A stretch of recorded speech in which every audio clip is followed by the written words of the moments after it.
Здраво, ова е бонус издание на Видеологија со Златко Ѓеревски, дигитален краток осврт за актуелни филмски остварувања, односно спонтана критичка анализа која е збир на први печатоци илустрирани со подвижни слики. На денешниот репертоар е изборот на 10 најквалитетни филмови за 2022 година, односно оваа година имав можност да изгледам всевкупно 679 филмови, од кои 225 се мелодрами, 80 документарни филмови, 122 филмски класици од минатото, а 252 се жанровски филмови, односно хорор, трилер и научна фантастика. Веќе сте информирани дека секој месец си организирам филмски маратони, така што кај мене е недопустливо да се заспие во денот без да се погледне барем еден филм. Одамна што е можно повеќе проекции на филмските фестивали и на премиери на домашните филмови, така што оваа година имав помал број на изгледани филмови од минатата, поради тоа што беше зголемен бројот на изгледани ТВ серии. Меѓутоа сепак е квалитативна цифрата, од која што може да се извлече завидна селекција за да се состави топ листата, која како и секоја од изминатите топ листи ми предизвикува главоболки и постојан сомнеш од направениот редослед на избраните филмови. Последната недела од годината е наменета да ја составам петата листа на најквалитетни остварувања и оваа година решив да направам еден преседан во контекст на селекциите кои ви ги напоменав и нивните поделби по форма и жанр, односно оваа година ја донесов одлуката да не ги мешам изборите на моите останати емисии и да направам една жанровска сегрегација, затоа што практиката ми има докажано дека хорор филмот кој го избирам за најдобар филм во Дансе Макабре, сака дали не ќе стане фаворити за Видеологија, како што беше случајот со Титан минатата година, па за да ја избегнам репетитивноста, не чувствувам потреба Crimes of the Future да го ставам на прво место на двете листи, иако е според мене најквалитетниот филм на годината.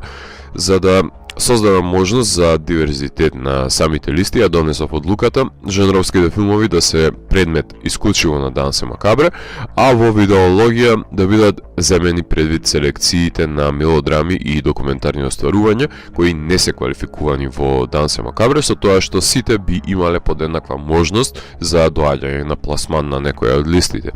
Иако Видеологија знаете дека е филмско пространство во кое е анулиран жанровскиот снобизам и сите жанрови се добредојдени, доколку поседуваат високи естетски норми, квалитети со кои ја одбележале годината, творби кои се иновативни и автентични, му понудиле можност на гледачот да погледне во другите светови, да восприеми туѓа екзистенција и да стекне поразличен поглед на животот, наместо филмот да биде третиран и сведен на својата ескапистичка функција на пуштање на мозокот на пасење. Напротив, Видеологија бара ангажиран и свесен гледач кој може да ја препознае убавината на подвижните слики кои се проектирани пред неговите очи, трагач по скриено знаење, поставувач на прашања, кој со самото тоа што милува да говори за погледнатите филмови од селекцијата, веќе ја победил монотонијата на човечкото постоење и направил нешто од ништо во прогресивна инстанца за себе и за сопствената околина, стремејќи се за подобро утро, славејќи ја филмската уметност како начин на живот или неизлечива болест за филмофилите. Доколку сте погледнале некои од минатогодишните избори на филм на годината на Видеологија, сте запознаени дека во изданието немам намера детално да ги рецензирам филмовите, секој од нив си има засебна епизода и излишна е таа тавтологија, меѓутоа ќе напоменам зошто токму тие филмови се издвоени од севкупниот број на изгледани филмови и зошто сметам дека секој човек треба да ги има погледнато барем еднаш во својот живот. Правилата на игра диктираат филмовите кои се селектирани да мора да бидат изгледани од моја страна од 1 јануари 2022, заклучно со 28 декември 2022, денот кога ја снимам оваа емисија. Се држам до принципот да бидат опфатени филмовите кои се продуцирани во изминатите 3 години, така што важно ми е 10 филмови да се достапни за секој да може да ги погледне, но нека не представува збунувачки фактор што кога ќе ги пребарате филмовите на IMDb, може да стои некоја од изминатите години како година на прикажување на филмовите, затоа што некои играле на филмски фестивали минатата година надвор од државата, така што тие проекции се потполно ирелевантни за мене, затоа што никој не можел да присуствува за да ги погледне, при што инсистирам да се филмови во прашање кои се дигитално достапни, за да знаеме за што се говори. Така што ирелевантно е првото прикажување или пак годината на IMDb, кој иако не соодветствуваат со 2022 година, доколку филмот достапен станал оваа година, тој чинител ќе биде пресуден да биде вклучен во изборот. А додека е селекција во прашање, потполно сте свесни дека секојаш некој ќе биде дел од листата, а друг ќе биде изоставен, што е благодетот и клетвата на професијата, меѓутоа потребно е да се издвојат екземпларите на квалитет, кон кои треба да се стремат останатите филмски работници, затоа што без елаборирањето на нивното посочување не би можеле да знаеме кои се тие квалитетиви кои се најпосакувани од еден филм. Да имало формула за создавање на идеалниот филм, сите би ја злоупотребувале и баш поради таа авторска диференцијација филмскиот избор ќе биде шаренолик, а критериумите до кои ќе се придржувам ќе послужат за потрага по автентичниот авторски подпис, иновативното придвижување на филмските конвенции, поседувањето на вештината за совладување на драматуршките препреки и вештата изведба во засебните функции во филмот од екипата пред и позади камерата, која придонела за образување на едно конзистентно и целесообразно дело. Така што, седнете во удобноста на вашите домови и опуштете се, започнуваме. На 10-то место се наоѓа All Quiet on the Western Front во режија на Едвард Бергер, кој што сними нова адаптација на романот На Запад ништо ново, досега најсуровата екранизација на делото, кој што допушти да фрлиме поглед надвор од ураганот на војната, во која е вовлечен протагонистот во филмот и неговите пријатели кои биле прелажани од идеалот да земат пушка во рака и да се вратат во домот како воени херои, ако воопшто се вратат. Ова е најзначајниот воен филм за оваа година, кој, иако ја има својата антивоена функција, во монтажната секвенца во која се покажува патот на една униформа, се користи филмскиот јазик за да се истакне апсурдот на војната. Безцелната смрт, насилството кое раѓа насилство, прикажано со крвави ефекти, говори дека филмот не се плаши да го прикаже грдото лице на војната. Може би не е дораснат да се стави во рангот на Камен Си, Иваново детство и The Painted Bird, меѓутоа поблизок е до нивната намера, отколку до глорифицираните американски воени филмови, затоа што содржи смели авторски решенија, кои се недопустливи за Холивуд, во кои се влеваат финансии од воената индустрија на САД. Додека на Запад нема ништо ново, на Исток се снимаат моќни воени филмови. На 9-то место се наоѓа The Worst Person in the World во режија на Јоаким Триер, филм за 4 години од животот на млада девојка која се обидува да се пронајде себе си на професионално и на приватно ниво. Филм кој што признавам дека ме иритираше кога го погледнав за прв пат и со секое наредно гледање растеше аверзијата кај мене кон протагонистката, која што не знае што сака во животот, меѓутоа не успеав да го избришам и потиснам од сеќавањето, затоа што Триер има снимено впечатлива мелодрама во која, иако скока од еден проблем на идентитетот на модерниот скандинавец на друг, кога ќе се соберат сите вињети, ќе се добие некаков приказ за мачината која произлегува од неможноста да се изнајде состојаното темпо во чекорењето.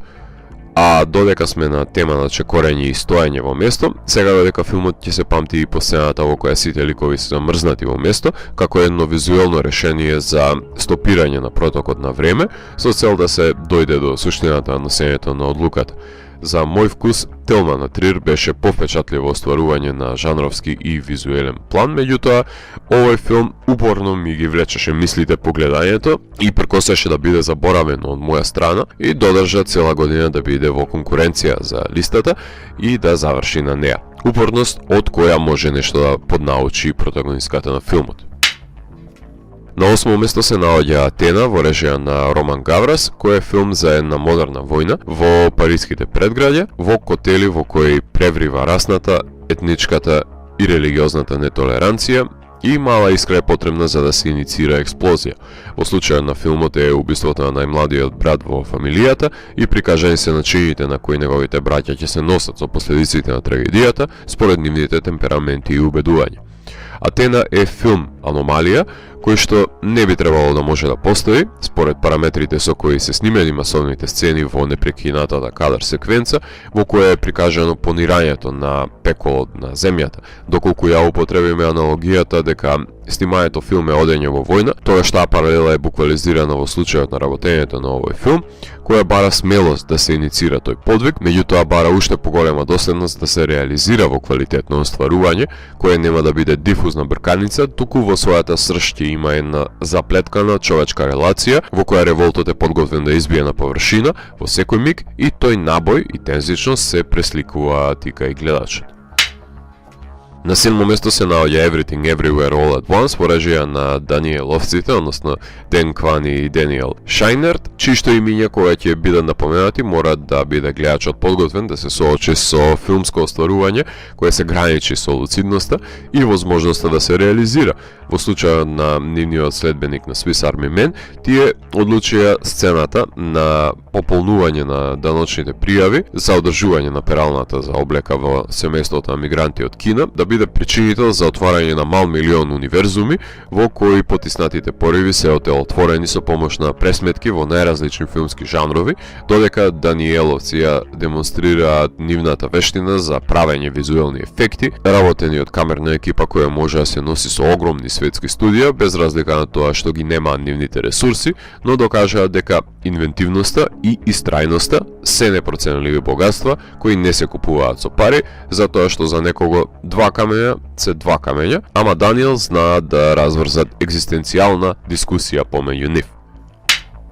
На 6-то место се наоѓа Red Rocket во режија на Шон Бейкер, кој е еден од неколкуте филмови кои се појавија првата недела од годината и мора 52 недели да се борат за да останат на листата на видеологија, ама овој филм е настојчив, исто како и Майки Сейбер, ликот предводник на филмот, пропаната порнозвезда кој се враќа во родниот тексашки град, кај што никој не го почитува ниту па го сака, меѓутоа тој го фрла окото на една млада девојка која ја подготвува да биде новата порнозвезда во градот на паднатите ангели. Бейкер е можеби најуспешното име на независната американска сцена, кое се има пробиено според принципите на нискобуџетните филмови, кои ги работи по негов терк, снимајќи за ликови кои гламурозниот Холивуд не би можел да ги експлоатира, затоа што се опасни, непредвидливи и пркосни, исто како и авторот кој наоѓа естетска димензија во делот на Америка кој е заборавен од светот, давајќи му глас на обичниот човек да си ги каже маките, робувајќи и на сиромаштијата. Без разлика што се мали филмовите, големо е срцето со кое што се правени и таа љубов кон филмската уметност е воочлива во секој автентичен кадар од филмот. Да речеме дека секојаш кога ќе видам кровни, со други очи гледам на нив затоа што ми се алузија на филмот. На 5-то место се наоѓа Compartment Number 6 во режија на Јухо Османен, кој што најпрвин го погледнав на филмски фестивал и свесно одбивав да направам видеологија за него, додека не се појави снимка за да може да го погледнат сите, иако не пореклив беше квалитетот кој го восприемив на големото платно. Две диаметрално спротивни личности кои доаѓаат од различни социјални кружоци, академски и работнички сталеж, заглавуваат во едно купево воз, додека патуваат кон арктичкиот предел, тестирајќи го не само трпението еден со друг, туку и надминувајќи ги предрасудите кои ги имаат помеѓу себе, што ми ја споделат интимата и погледнат зад маските. Човечката потреба за помагање еден на друг, за прифаќање на поразличниот и за давање помош во реализирањето на туѓите стремежи, ја содржат енормната дидактичка димензија која овој филм ја поседува. Еклатантен пример за уметничко дело кое му овозможува на секој гледач да погледне, барем за кратко, како се гледа светот со туѓи очи, кршејќи ги стереотипите кои служат за разделување на народот. Филм кој подучува дека патникот до вас е еден сопствен универзум кој може да биде поголем човек од блиските кои не го почитуваат вашето мислење, вашиот интерес и постоење. На 4-то место се наоѓа The Banshees of Inisherin во режија на Мартин Макдона, филм кој за разлика од останатите филмови на оваа листа нема своја епизода за видеологија, се уште, затоа што го гледа во периодот помеѓу 5-та и 6-та сезона, но тоа не треба да значи дека ќе биде изоставен квалитетот кој го поседува, напротив, оправдано е високото место поради тоа што исто како и претходниот филм на листата го опишува заемништвото на два лика кои навидум нема ништо заедничко, но имаат изнајден начин да се дружат низ годините, се додека на виолинистот кој го глуми Брендан Глисон не му пукне филмот и престане да се дружи со сточарот кој го глуми Колин Фарел во малото ирско крајбежно градче. Филмот се најде на листата затоа што прашува едно универзално прашање. На што се темели едно пријателство? Дали е тоа интелектуална компатибилност, добрина, разбирање, емпатија? Кога ќе се додаде кадрирањето на Макдона на прекрасните полиња и гребени, ќе станеме привремени жители на крајбрежното село, кај што не доаѓаат покотниците на големите градови, но таму монотонијата и депресијата се ладнокрвните убици. Кога сето тоа ќе се зачини со хуморот на Макдона, имате опасна добитна комбинација на незаборавлив филм, кој не мора да биде 1923 година за да може да си ги поставите на себе си прашањата кои ги мачат ликовите, само по можност не по цена на вашите прсти. На трето место се наоѓа Triangle of Sadness во режија на Рубен Ослунд, белосветската сатира, која немилосрдно ја совлече модната индустрија, руските олигарси, инфлуенсерки, британски поддржувачи на воената индустрија и останатите елитисти кои се патници на луксузниот брод, тоа олицетворение на светот во мало, со сето свое лицемерие и препотентност на еден кубен метар и давајќи ја можеби најзначајната лекција во последниот чин на филмот, кај што дури и обичниот човек, кој барем за миг ќе се опие од моќ и во моментот кога ќе согледа дека неговиот спор е последен, ќе се претвори во останатите 1%-аши кои мислат дека со пари може да се и купат сите решенија на проблемите, меѓутоа на пуст остров нивните милиарди се само шарени листови хартија кои немаат никаква вредност освен за подгрев. Остроумна комедија која има шилци на сите страни и не може да се држи во рака, посебно не од страна на тие кои ќе пронајдат дел од себе во карикатуралните ликови. За мене успешна комедија е таа која безпречено ги исмева недостатоците на луѓето, а Triangle of Sadness маестрално го прави тоа. На второ место се наоѓа Vortex во режија на Гаспар Ноe, кој представува еден од најнетипичните филмови што некојаш би ги снимил радикалот Ноe, кој формално со поделениот екран и следењето на одделните животи на ликовите присутни во истата соба не е драстично оддалечен од претходникот Лукса Етерна, меѓутоа очигледно дека мозочниот удар кој го доживеа го мотивираше да се запраша со очувањето со смртноста и да направи модерен пандан на Ханековиот Амор со двајца пензионери глумени од одличните Дарио Ардженто и Франсуа Лебрун, додека згаснуваат нивните животи. Невозможно е да не се поврземе со тешкотијата со која се справуваат ликовите со деменција, можеби и ќе лоцираме некоја собствена итерација од нив во иднината, во која и самите ќе мора да се справуваме со накалемените болести во животот и да си заминеме од овој свет како и што сме дошле, сами. Теговноста на обврската за грижата која раѓа од една страна фрустрација, од друга неизмерна љубов, успешно се доловени во делото. На почесно место се наоѓаат Decision to Live, Bardo, False Chronicle of a Handful of Truths, The Eight Mountains, The Novice, Broker, Blonde, Happening, Pleasure, Sick of Myself, Licorice Pizza. На прво место се наоѓа Тар во режија на Тод Филд, кој има неколку причини зашто сметам дека е најквалитетниот филм за оваа година. Најпрвен тоа е еден од безпрекорно сраснатите филмови за кожата на една актерка, во случајот Кейт Бланшет, која константно ја злоупотребува позицијата на моќ која ја има во светот на класичната музика, врв до кој се искачила и со макотрпна работа, но и на сметка на сите кои се обиделе да и се доближат, кој умее многу лесно да ги занемари. Неваре е вековна вампирка која се прехранува со младоста на полетните музичарки во конзерваториумот. Не само што одмерен е секој кадар и плени со неговата убавина, и вештиот непречен нанис во монтажата, содржи и една епска сцена во која се дава директна критика на негативните аспекти на стереотипизацијата, затоа што ако денес се суди однесувањето на некој уметник од минатото врз денешните вредности, кои се неапликабилни за времето во кое е творил, исто така може некој од денешните уметнички херои да се смета за антихерој според некои идни нормативи. Затоа болестите кои егоизмот и ароганцијата ги нанесуваат кај артистите умеат да бидат погубни за нив и причинителот за нивниот пад, додека пак добрината никогаш нема да излезе од мода,